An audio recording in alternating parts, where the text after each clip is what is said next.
सभी का मंगल हो। नमस्कार मेरे प्यारे बच्चों। आज मैं जिस सिद्धांत की बात कर रहा हूँ उसको बस थोड़ा सा आपको खाली समझाने के लिए, क्योंकि लोग अक्सर पूछते रहते हैं हमारे साथ ऐसा क्यों हो रहा है जी, हमने कौन सा ऐसा पिछले जन्म में पाप करा था या ऐसे कर्म कर दे कि हमें किसी दूसरे से संतापित होना पड़ रहा है, या अपने घर में अपने परिवार से संतापित होना पड़ रहा है, या आप यूँ समझ लो जिसको कहना चाहिए, चाहे वो दंपति हो, चाहे परिवार हो, चाहे रिश्तेदार हो, चाहे आस पड़ोस हो, कोई भी हो, मतलब ठीक है ना, परिचित है, परिचित किसी से भी है, जड़ चेतन सजीव किसी से भी हमें दिक्कतें आ रही हैं।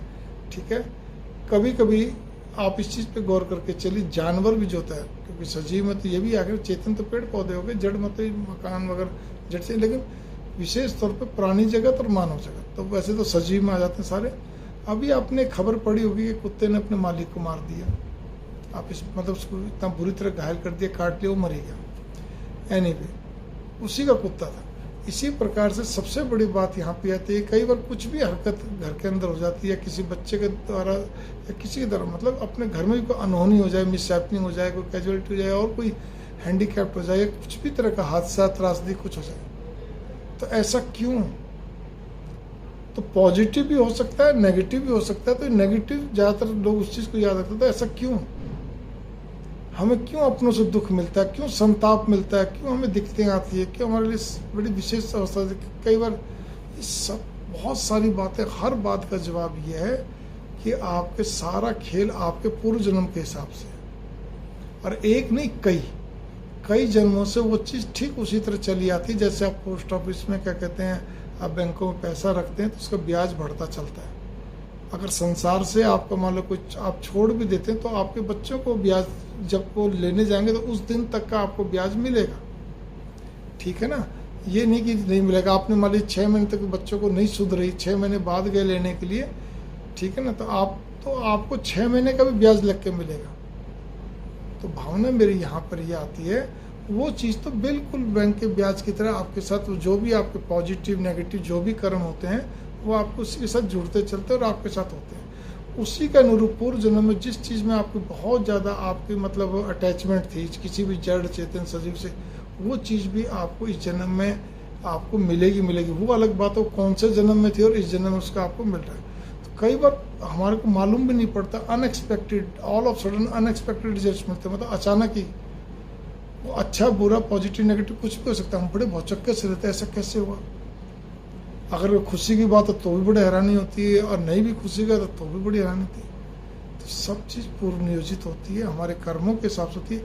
अरे भाई, जो कर्म आप यहाँ अब अच्छे कर रहे हो, मन वचन कर्म से किसी का अहित नहीं सोचते हो, ना हित करते हो, पार्ट ऑफ द एडमिनिस्ट्रेशन को छोड़कर, ठीक है ना, आप टीचर हैं, बच्चों को पनिश करते, इसका मतलब ये नहीं कि वो अपने कर्म गलत कर रहे हैं।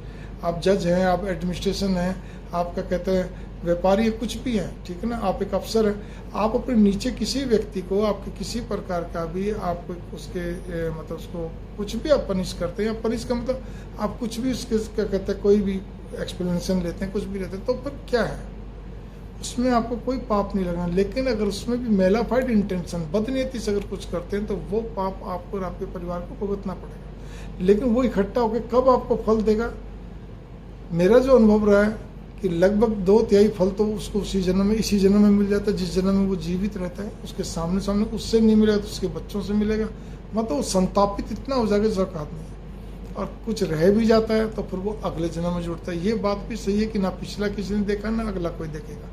लेकिन ये जब हमें समझ में आती है, जब हमारे साथ अनएक्सपेक्टेड, मैंने कहा ना, ऑल ऑफ सडन अनएक्सपेक्टेड कोई रिजल्ट मिलते हैं, वो चाहे जानवर से मिल जाओ, प्राणी जगत से मिल जाओ, चाहे मानव जगत से मिल जाओ, चाहे कहते हैं किसी आपको जड़ चीज़ से मिला, जड़ ये जो भी कुछ है, जितने व्हीकल हैं, ये जमीन जायदाद मकान आदि सब जड़ है, जो भी जड़ मतलब, ठीक है ना। अचानक ही आपको कोई भी आप जिस मकान में मकान कोलैप्स हो गया, गिर गया, या आप उसमें से गिर गए लेते के साथ ही, या कुछ भी कहानी बन गई, तो बहुत सारी बातें हैं।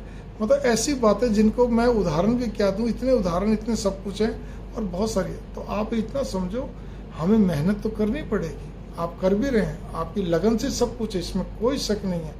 लेकिन हम प्रेरित कैसे होते हैं? आज आप डॉक्टर बन गए, इंजीनियर बन गए, व्यापारी बन गए, आप और कुछ क्यों नहीं बने? आप सोचिए इस बात को लेकर, ठीक है ना।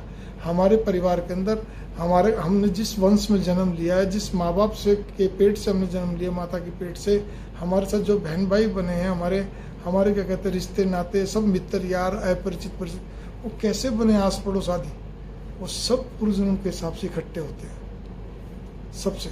फिर किसी से आपका बहुत मीठा प्रेम होता है, बहुत ज़बरदस्त होता है, किसी से कम होता है, किसी से हो सकता है न्यूट्रल रहे या नहीं भी हो, जो भी कुछ हो, सब पूर्व जन्म के हिसाब सेटिंग चलती है। अब रही बात इस जन्म में, इस जन्म में फिर आपकी अपनी विवेक बुद्धि जो भगवान ने दे रखी है, उसके हिसाब से फिर आपको ये देखना पड़ता है कि मेरे मन वचन कर्म से किसी का अहित ना हो, मैं किसी के लिए सोचता भी नहीं, फिर भी कोई गफलत में पड़ के बुरा मानता तो उसका कोई उपाय नहीं, क्योंकि आपने उसको बहुत समझाने और मनाने की चेष्टा करी, नहीं माना छोड़ दो, भगवान के ऊपर छोड़ दो। दूसरी चीज़ ये कि आपने क्या कहते हैं हर एक को अपने बनाने की चेष्टा करिए, ठीक है। आप अपने प्रोफेशन में कहते हैं बिल्कुल मजबूत, जैसे मान लीजिए मैं बहुत स्पष्ट भी बोलता हूँ समझाने में, जब किसी काउंसलिंग करता हूँ बड़ा स्पष्ट बोलता हूँ, मैंने कई बार बताया भी, ये बोला भी, सबको मालूम है कि मैं कड़वा मीठा तीखा खट्टा सब बोलता हूँ, लेकिन इसलिए कि उसकी काउंसलिंग मजबूत हो, ठीक है ना, पूरे दिल से काउंसलिंग करता हूँ। तो बट ना चलो मुझे अपनी काउंसलिंग पे गर्व है, सब कुछ है। तो उसी प्रकार से ये भी मैं आपको कहना कि मैं मेरे प्रोफेशन में फेर हूँ। आप जो भी प्रोफेशन में हैं, सीए हैं, वकील हैं, आप क्या कहते हैं आर्किटेक्ट हैं, डॉक्टर, इंजीनियर, व्यापारी हैं, कुछ भी हैं, सर्विसमैन हैं, आप अपने प्रोफेशन में फेर रहिए।